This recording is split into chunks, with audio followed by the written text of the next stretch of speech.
Renovation loan qualification. It's a common misunderstanding that qualifying for a renovation loan is much different than qualifying for a regular loan.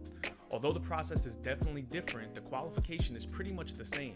This means that if a lender qualifies you for a home purchase of $500,000 on a regular 30-year fixed rate loan, then your qualification is still the same for a renovation loan. It just means that the $500,000 has to cover both the purchase and the construction costs. So if you're pre-approved for $500,000, you can find a home that needs repairs under $500,000 and use the difference towards renovation.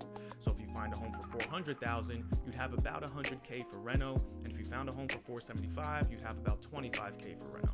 This is just a rule of thumb because renovation loans do have additional fees and contingencies added to the rental budget, so it's not dollar for dollar exactly the same, but this is a good rough estimate to use while you're home shopping.